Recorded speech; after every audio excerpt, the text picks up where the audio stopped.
Hi అండి, welcome back to Srilatha blogs. ఈరోజు నేను మరొక వీడియోతో మీ ముందుకు వచ్చేసాను. అదేంటంటే కోడిగుడ్డు చట్నీ. అది ఎలాగో ఈరోజు మన వీడియోలో చూసేద్దాం. ఆలస్యం చేయకుండా వీడియోలోకి వెళ్ళిపోదాం. నేను ఉడకబెట్టిన ఎగ్స్ తీసుకున్నాను 2. ఇప్పుడు మనము సన్నగా తురుముకోవాలి. ఈ వీడియోలో చూపిస్తున్న విధంగా మనం తురుముకోవాలి.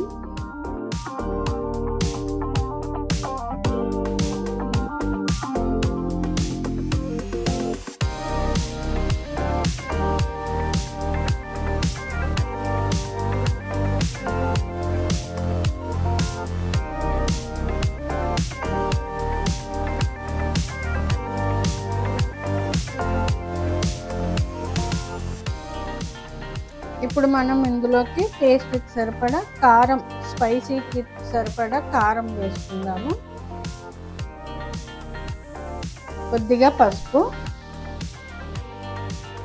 ఉప్పు టేస్ట్కి సరిపడా, కొద్దిగా ధనియాల పొడి, అలాగే కొంచెం గరం మసాలా.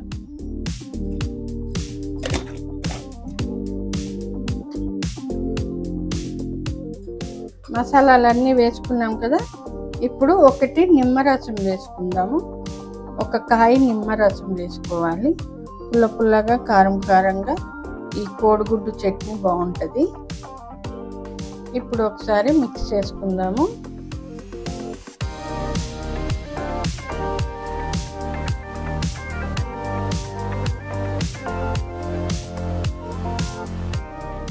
ఓకే, మిక్స్ చేసుకున్నాం కదా. ఇప్పుడు మనం పోపు రెడీ చేసుకుందాము. ఇప్పుడు మనం స్టవ్ ఆన్ చేసుకొని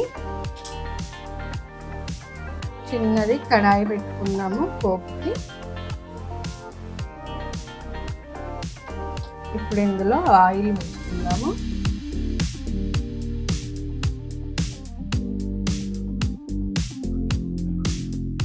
పోపుకి సరిపడా ఆయిల్ వేసుకున్నాం కదా. ఆయిల్ కాగింది కదా. ఇప్పుడు మనం ఎండుమిర్చి వేసుకుందాము.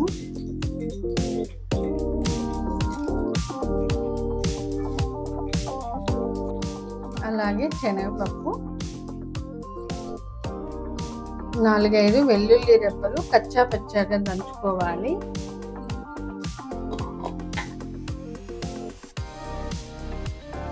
కొద్దిగా జీలకర్ర,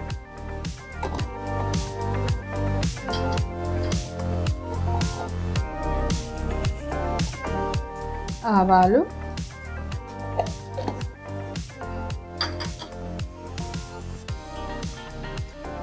ఒకసారి మిక్స్ చేసుకుందాము.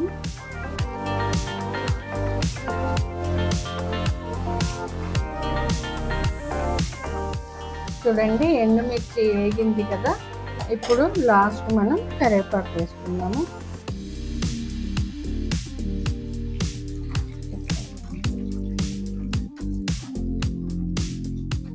మిక్స్ చేసి పెట్టుకున్న ఎగ్గులోకి ఇది వేసేసుకుందాము. తాలింపు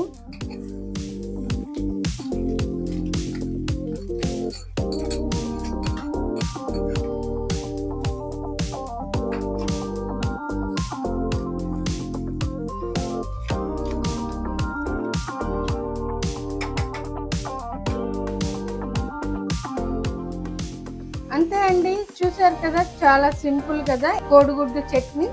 మరెందుకు ఆలస్యం, మీరు కూడా ఒకసారి ఇంట్లో ట్రై చేయండి. ఎలా ఉందో నాకు కామెంట్ బాక్స్లో కామెంట్ పెట్టండి. ఈ వీడియో మీకు నచ్చితే లైక్ చేయండి, షేర్ చేయండి, కామెంట్ పెట్టండి. నా ఛానల్ని తప్పకుండా సబ్స్క్రైబ్ చేసుకోండి. Thanks for watching.